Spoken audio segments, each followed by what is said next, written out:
time today, right? Because they never really promoted what her accomplishments were. And so I think she didn't get a fair shake.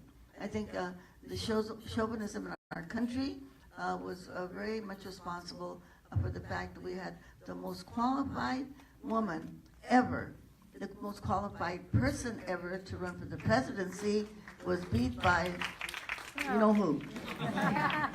You know who? Probably the most unqualified person to run for the presidency. So one last question. There's a lot of messages in this movie. One of them you just touched upon, which is the role of women and the failure to recognize how important that has been. But if there's any one message that you think is the one that you want the people in this room to walk away with, what would it be? Well, I just want you to remember that in this movie, the poorest people, the most discriminated people, the farm workers, were able to beat the President of the United States of America, Richard Nixon, the Governor of California, Ronald Reagan, the most powerful organization of the growers, the Farm Bureau Federation, and they were, with the help of all of you, many of you who didn't eat grapes and who were on the picket lines or sent donations to the Farm Workers Union, with your help and the help of the public, we were able to beat the most powerful forces in the United States of America. And I think that's a message that I want everybody to come away with, so that we don't get discouraged, that we do not despair, that we think, oh my God, we're not going to be able to overcome what we're going through right now. Please remember that, we will get past this period right now. But on the other hand, it's not going to happen until each and every one of us gets out there and really, works very, very hard so that we can keep our democracy alive. And it's not just about voting. It's not just about voting. We've got to go out there and we've got to campaign. We've got to go out there and knock on the doors, and we've got to make the phone call, and we've got to pass the leaflets to make sure that we get the most progressive people that we can elected to all of our public offices. And we have to build our own wall. We're going to build a wall in the U.S. Congress, okay, of good progressive people, so that I don't care what comes out of the White House, we can stop it. And we have an opportunity, because next year in 2018, every single member of the U.S. Congress has to run for re-election. And you're going to have elections here in Arizona for your state senators, okay? So if we all go out there, every one of us makes a commitment right here and now, following the steps of Cesar Chavez, following the footsteps of Robert Kennedy, following the footsteps of Martin Luther King. We're going to go out there and we're going to work. We're going to give our most precious resource that we have, our time, to go out there and get good people elected, okay? So we can take our country back, okay?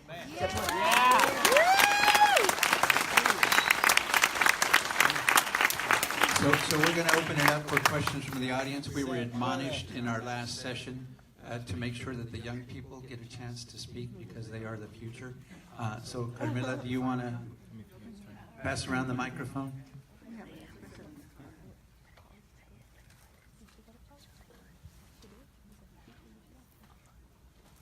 Thank you. Thank you so much for being here.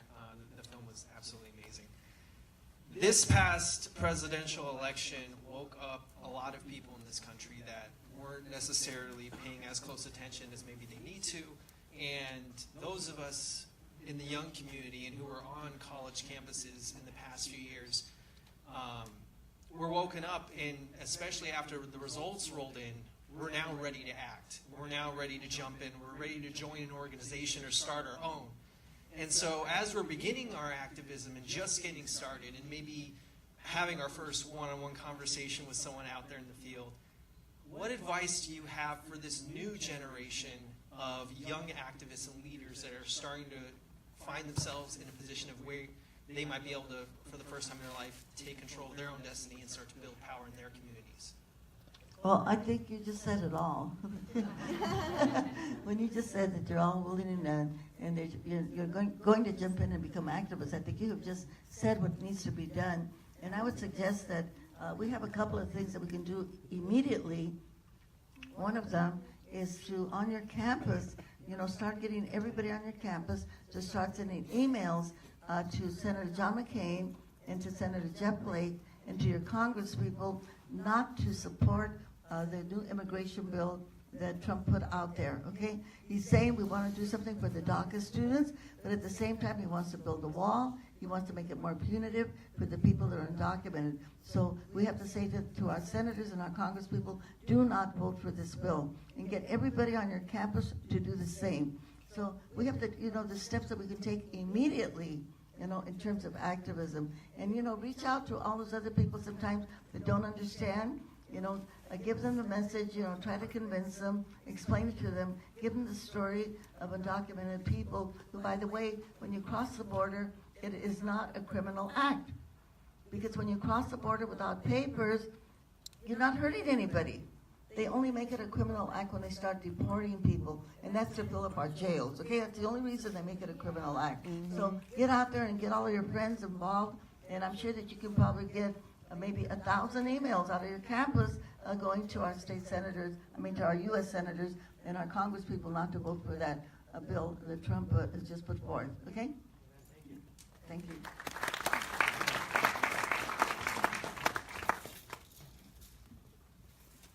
Senora Huerta, thank you so much for coming here. It's such an honor to see you in the flesh, and I admire your work. I'm a community organizer with the organization Lucha, if you've really heard of us.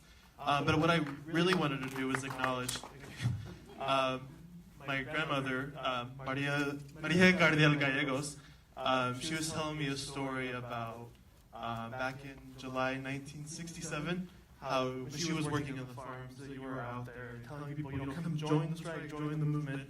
So I'll let her tell that experience, but I just wanted to highlight her because she's my inspiration for my activism and my organizing.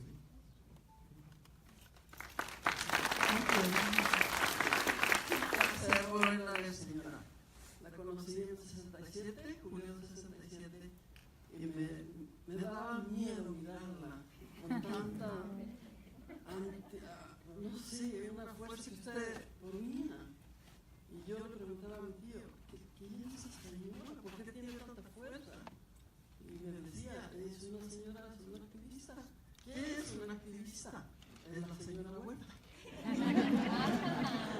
Así he vivido siempre con su recuerdo, y la recuerdo y le hablo mucho a mis nietos de cuando la conocí a usted y al señor Chávez. Gracias. Es un honor volver a ver. Gracias. Thank you.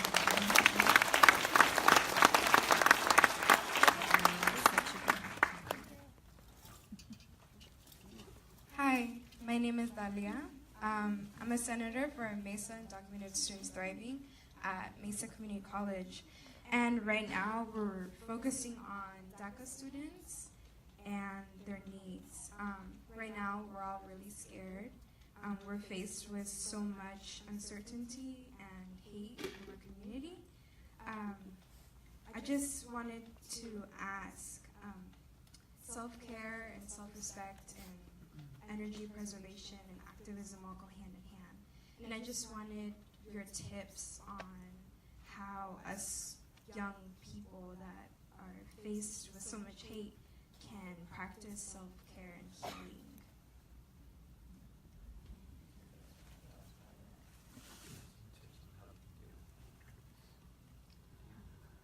Well, I think we have to keep on working and try to have fun while you're doing some of the hard work that you're doing.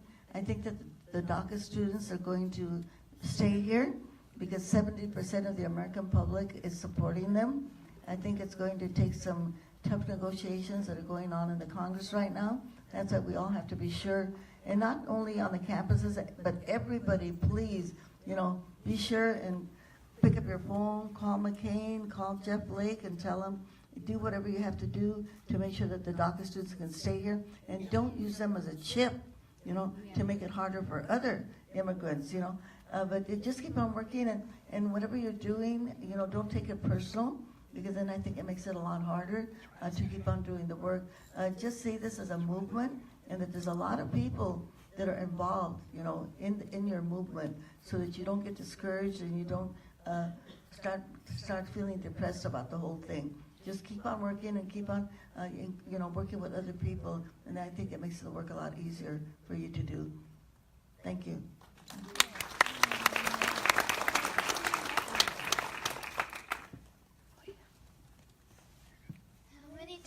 did you go to jail? How many times did I go to jail? Yeah. Oh, a lot. A lot of times. Sí, buenas noches. Yo soy Rafael y esta es mi esposa Gina, mi hijo Olin Macetemigli y mi hija Mayanelli. Y somos maestros, yo y mi esposa aquí en Phoenix. Somos originalmente del área de Somerton, por Yuma. Y nomás, no tengo pregunta nomás. Gracias de parte de nuestros papás que son campesinos en Yuma hasta Watsonville, Salinas. Nuestros papás trabajaron con usted y con César desde los 60s y nomás de parte de ellos que se lo han comunicado a usted, pero yo de mi parte y de mi esposa, de parte de mi esposa, queremos decirle gracias por ser usted, por todo el trabajo que ha hecho para miles y miles de personas y para estos jóvenes que la están viendo como un modelo, y también gracias por siempre tener al frente su sangre indígena. So, muchas gracias. That's right. Thank you. So we have a thank you here because the farm worker, this is a farm worker family, and his parents are farm workers, have traveled all the way from Yuma all the way to California, like many of the farm workers, and brought his children and his wives, and thank you very much. And yes, please remember that. Gracias por traer a sus hijos. Thank you for bringing your children. And I want to say to everybody here, please bring your children to marches, bring them to demonstrations, bring them to meetings. You'd be surprised how much that they learn. And that's what we're going to have to be doing. We're going to have to be doing a lot of campaigning. Bring your children along with you, okay? Because that way, nobody will have to tell them. They will have lived it because they have been there. So that's very important. Muchas gracias por traer a los niños aquí. Gracias.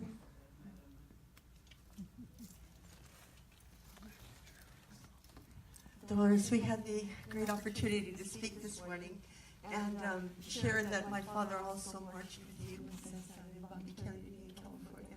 And that's a great link I have with you. And growing up, I was never told, be like your mom or your madrina or anyone else. My dad would always tell me, "Hija, you need to be Dolores Huerta, the next Dolores Huerta." And I never filled those shoes. But this afternoon, when I asked you, who is going to fill your shoes? And after seeing this movie, this iconic person that you are, and you made a comment, you answered in one of the most beautiful ways that I think the young people need to hear what you said. When I asked you, who is going to fill your shoes? And you talked about the wonder. Well, I think we have a lot of young women and young men here in this audience. When we say who's going to take it forward, they are here and they're going to do it. El futuro está presente. The future is here with all of our young people here. So I don't think that we have to worry about who's going to take this march for justice and this struggle for justice forward. The people that are in the audience are the ones that are going to do it. Gracias.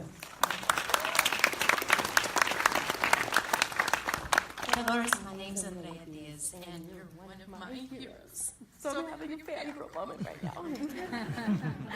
But my question is, what advice or what did you say to motivate the volunteers that you had and even the donors that would come in and offer supplies during times when maybe the focus was maybe turned away? It just seems now with the media going on, with all these distractions, every time, it seems like every week there's some tragedy going on or there's something that is pulling us away from the focus. So what advice do you have for people to stay active and to stay focused and motivated?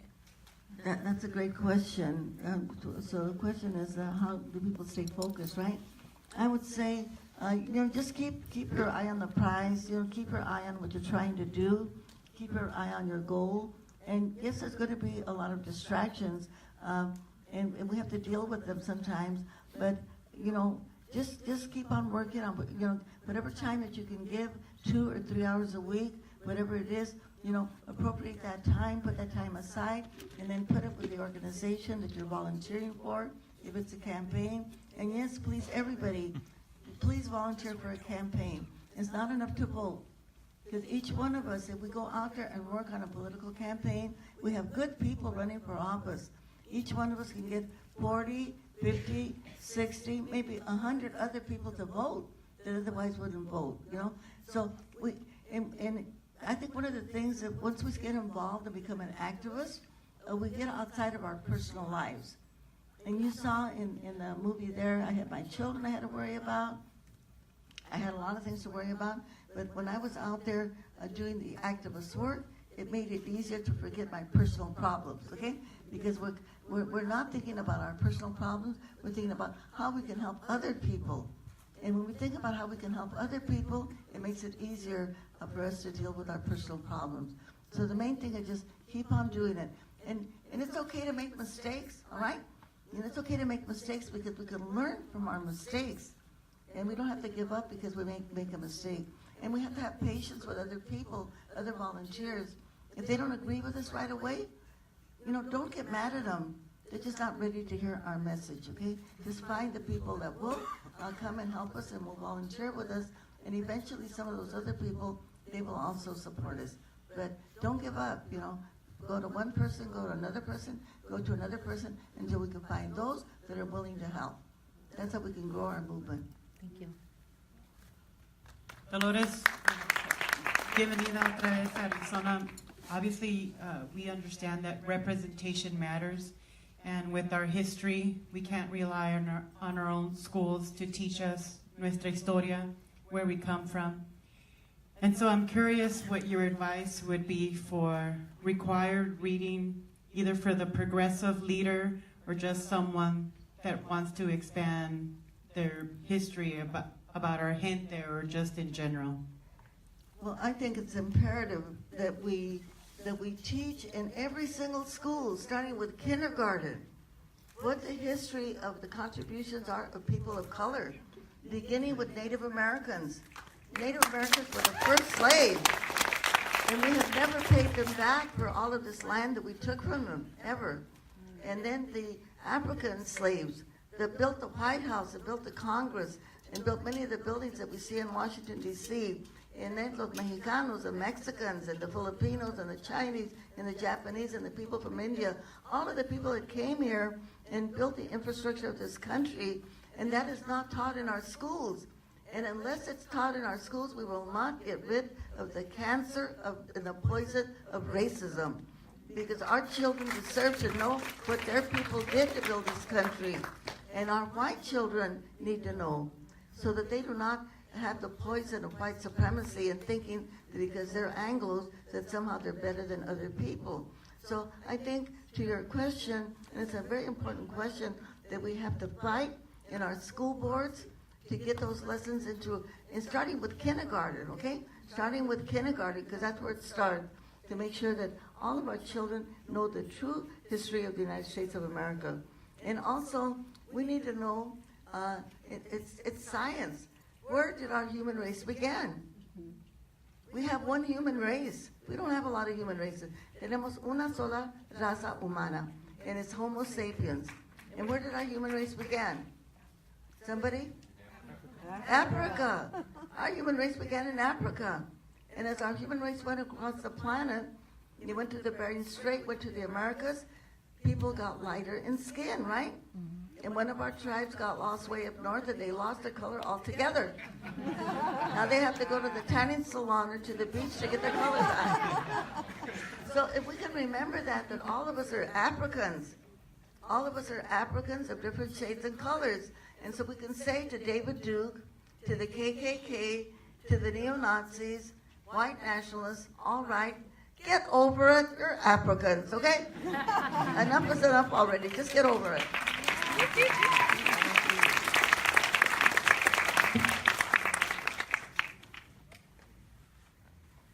Forgive me, I'm extremely nervous standing here. Sorry, Senora Huerta. I have one specific question about the movie, if you could expand on one particular episode. It talked about a conflict between the United Farm Workers and the Teamsters. There's that very specific episode. And as a member of the DSA, the Democratic Socialist America, it was very disconcerting that two unions, ostensibly united in purpose, were on opposite sides of a very basic question, the well-being of the workers. And I was wondering if you could expand on that episode. That was, obviously the details are from 40, 50 years ago, but in terms of strategy or why the Teamsters were not on the same page. Well, at that time, the Teamsters Union was very corrupt. The president of the union was a guy named Frank Fitzsimmons, and actually was a conspiracy. And this was proven in court. It was a conspiracy between Richard Nixon, the president of the United States, the Teamsters Union president, Frank Fitzsimmons, and the Farm Bureau Federation. And these three organizations and the president conspired to get rid of the United Farm Workers. Frank Fitzsimmons ended up in prison. Okay, you should know that, you know. And we won the lawsuits against those people because we proved that there was a conspiracy there. But the good thing to know is that the Teamsters Union is now okay, everybody, all right? Everybody needs to know that. Teamsters Union is okay, and that was in the past. And like I said before, even though they had these powerful forces, the farm workers were able to win, but only because of so many people out there supported the union and didn't buy grapes, didn't buy lettuce and gala wine. And so we want to thank you. But that's the way that that happened.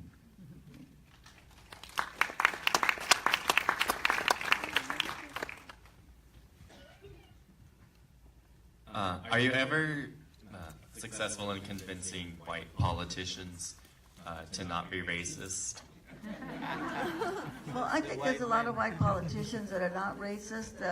That's why I like to remind people that when we passed the amnesty bill in 1986, it was Senator Ted Kennedy, it was Peter Rodino from New Jersey, I think of Italian extraction, it was Howard Berman from California, who's Jewish, Schumer, who is now in the Senate. These are the four people that were really responsible to pass the amnesty bill in 1986.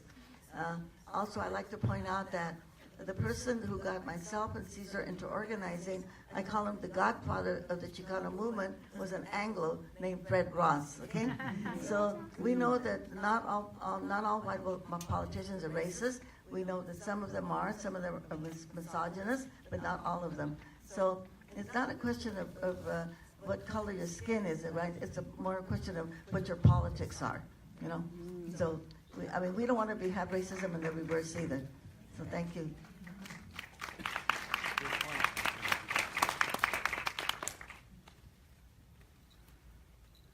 Actually, it's my grandmother who has a question. You can do it in Spanish. I'll try. I'm 87 years young, like you. Hi. How can I do as a Mexican-American grandma? I was a teacher in Mexico. What can I do for my community?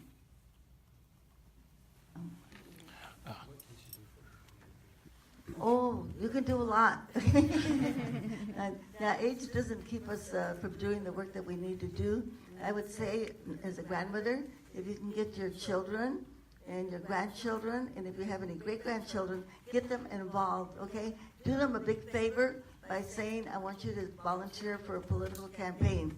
I want you to go out there and help knock on doors. I'd like to tell the story of one of my daughters. She was only 13 years old when I was arrested. One of the times I was arrested, and I'm coming out of jail, and there's a group of young people waiting for me, and one of them hands me a note. It was from my daughter, Angela, who's, by the way, she's a nurse now, but she was only 13 years old, and the note said, Mom, I'm sorry I can't be there to greet you because I'm busy knocking on doors to get out the vote. And she was only 13 years old. So get your whole family involved, you know, tell them to give you a good Christmas present or a Mother's Day present by going out and working on a political campaign for a good progressive candidate. And also, you can also pick up the phone and call your representative and tell them you have to support the DACA students, okay? Tell them that. You can call Jeff Flake, call Senator McCain, call your local congressperson here, and tell them to please support the DACA students. Okay, thank you very much for Gracias. And as her granddaughter, she has been a great inspiration. I'm working towards restoring the Colorado River. My cause is an environmental cause, very much inspired by you. So Thank you. she works very hard on that. Thank you.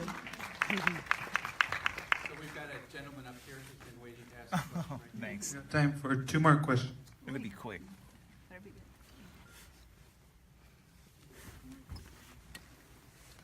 Thank you for coming.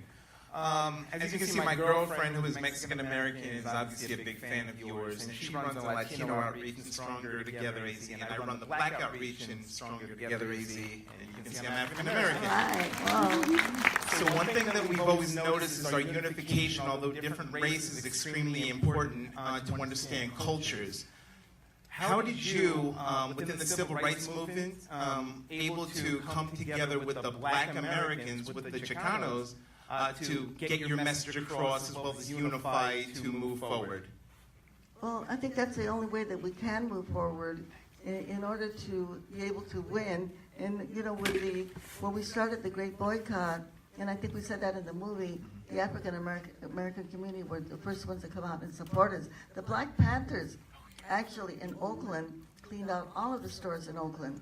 And when we went to New York City, I mean, we didn't have to even go into Harlem. I mean, they just did it, you know. They got all the grapes out, they got the gallon wine out. And I think that's the way that, you know, really, when we think about it, we are the majority. People of color, women, okay? We are the majority. White men of conscience, you know. We got some up here in the room, I'm sure. You know, we are the majority, but we've got to work together. We can't work in silos, you know. If we all work together, we're going to be able to win this huge battle that's in front of us right now, this huge political battle that we have.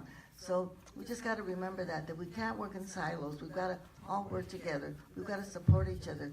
And that's one thing, one great thing about remembering that we are one human race is that, you know, we have to always support each other and protect each other and work against those people that are trying to oppress us and, you know, tearing down those systems of oppression. And with my foundation, by the way, the Dolores Huerta Foundation, this is what we do. We just settled a major lawsuit against our current high school district because of the huge suspension and expulsion of African American and Latino students, right? Wow. And we won that lawsuit. Wow. And this is what we have to do everywhere. You know, we have to look at the discrimination not only against Latinos, but against African Americans, against Muslims, you know, against people that are gay, LGBT community. You know, we've got to work to defend the human rights of every single person, not just our own community. And that's the way that we win. Senora Huerta, first, of course, I want to thank you for your life's work. It's incredible. For me, a takeaway from the film as a storyteller was the beautiful line that you had that the one thing that we all own is our story.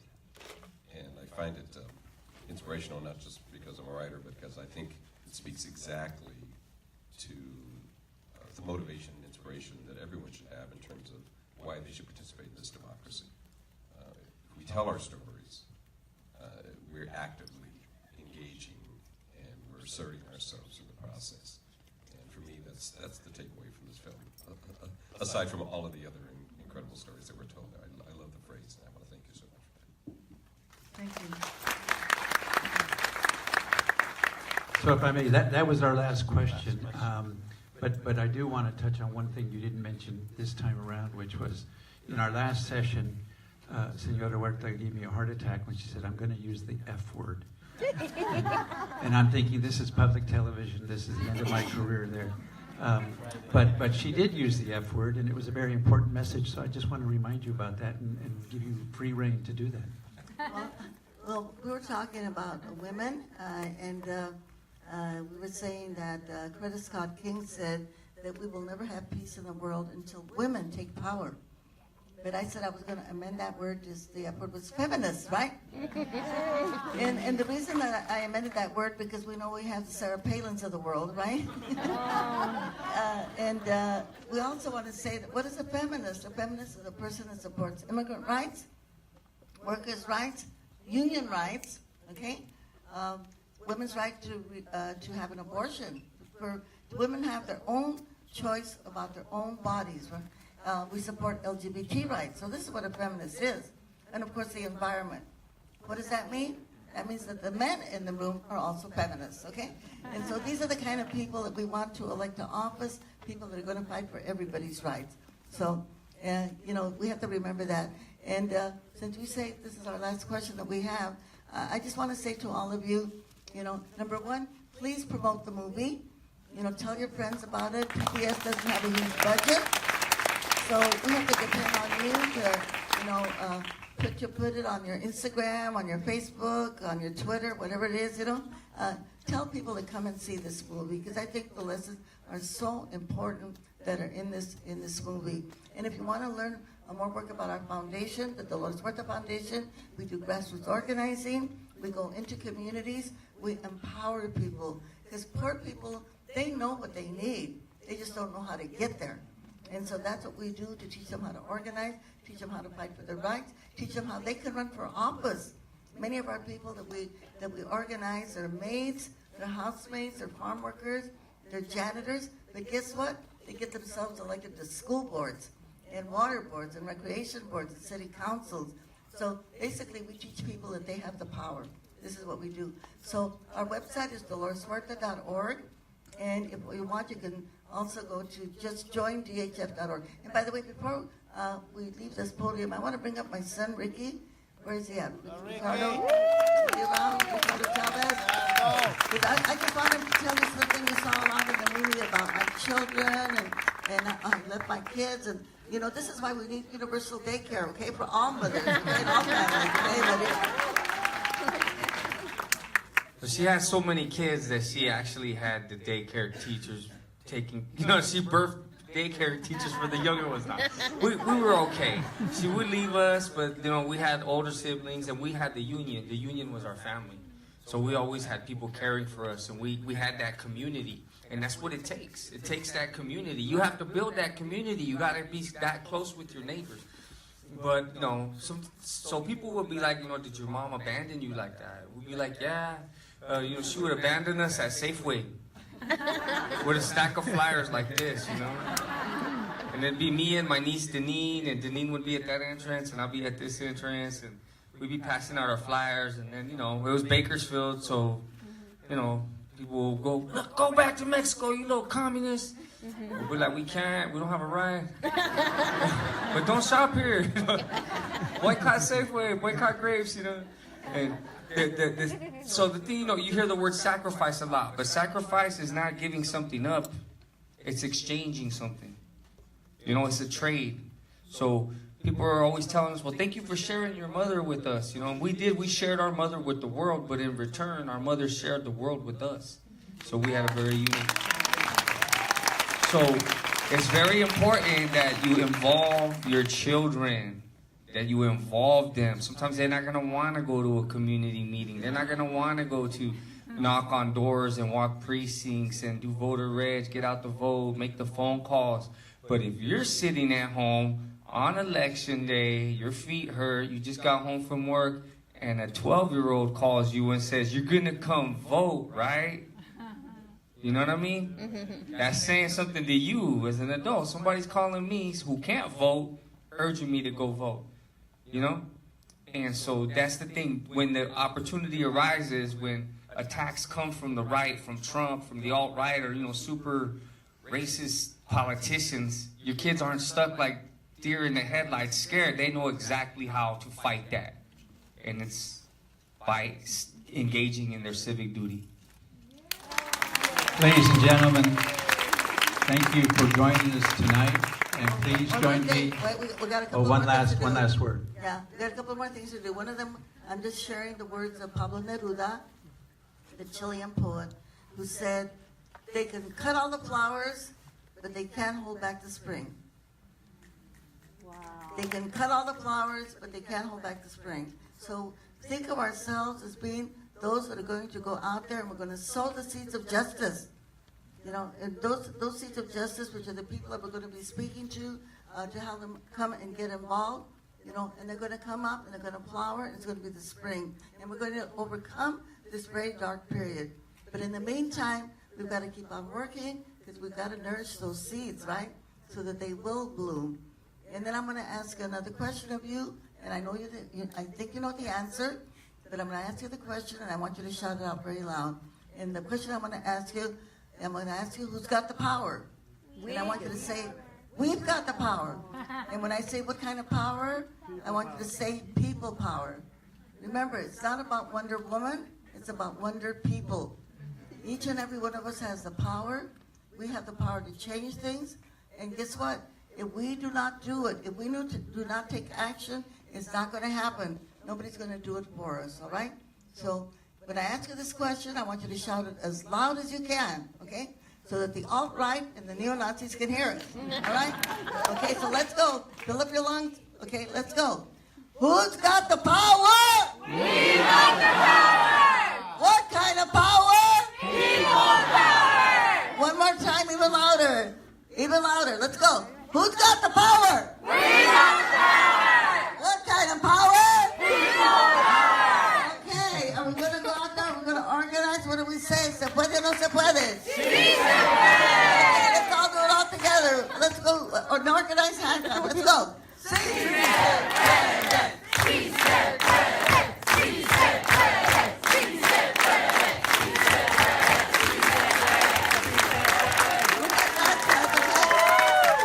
Thank you. Thank you very much. Please join me in a round of applause for the pleasure of Senora Huerta's company this evening. And ladies and gentlemen, please put your hands together for Jose Cardenas Favorizante, PDS.